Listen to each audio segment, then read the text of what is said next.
Good afternoon. Thank you for tuning in to Mirror Now. I'm Aarti Subramaniam. It is a much anticipated return to Tamil Nadu that has sent the AIDMK into a bit of a huddle as Sasikala is set to return on February 8th. The AIDMK is already jittery over this development as not only have they filed a second police complaint against her, but the party top brass will also be chairing a meeting to prepare a counter strategy. We're going to talk you through all the developments in Tamil Nadu, and there certainly has been a flurry of them as the Tamil Nadu government is bracing itself as it's gearing up to the return of Sasikala. Well, senior ministers of the government have filed another complaint with the Tamil Nadu police. This second complaint comes just within a week, in fact, of an earlier complaint against Sasikala using the AIDMK flag when she was released from the hospital. Now, this proposed rally that Sasikala plans to hold when she returns, she is likely to host the AIDMK flag as well over there, a move that has not gone down very well with the AIDMK over this usage of the party flag. Chennai திரும்புவதாக சொல்லியிருக்கிறார். அதை பற்றி எங்களுக்கு எந்த விதமான ஆட்சேபமும் இல்லை. அவர் வரட்டும், அவருடைய கட்சி கொள்கை செல்லட்டும், கட்சி பண்ணட்டும், அதுக்கு எங்களுக்கு ஆட்சேபம் இல்லை. ஆனால் டிடி தினகரன் அம்மா முன்னேற்ற கழகத்தினுடைய பொதுச் செயலாளர் இருக்கிற டிடி தினகரன் சொல்லுகின்றார், திருமதி சசிகலா அனைத்து இந்திய அண்ணா திராவிட முன்னேற்ற கழகத்துடைய கொடியுடன் பொதுச் செயலாளர் என்ற முறையிலே சென்னைக்கு வருவார் என்று பேட்டி கொடுக்கிறார்.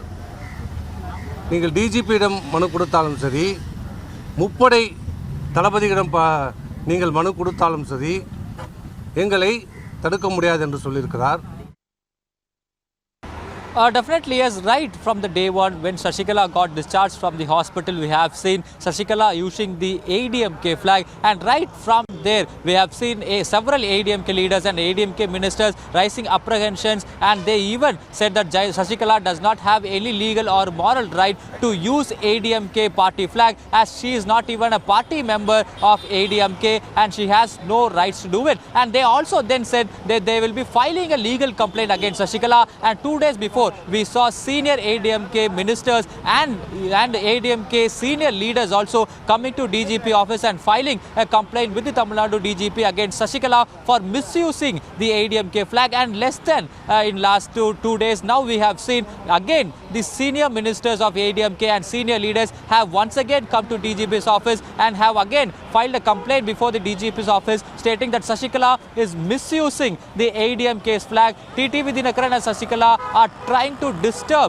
the law and order situation here in the state, and all proper necessary action should be initiated against Sasikala and TTV Dinakaran for making such remarks on the law and order of the state. And more importantly, today the law minister, when he was addressing the media, he categorically said it is a legally settled question that the AIDMK's flag and the symbol belongs only to the present leadership. And more importantly, he even accused Sasikala of a person who is corrupt and indulged in large-scale corruption. And we already know that Sasikala was undergoing imprisonment in Parpan Agragara prison. She was the A2 convict, and A1 convict was Jayalalitha, and all four were sentenced to prison in the DA case. So now Law Minister Shanmugam has made such a remark, and today in the complaint, the AIDMK ministers and the leaders have lost a complaint against Sasikala and TTV Dinakaran for trying to disturb the law and order of the state.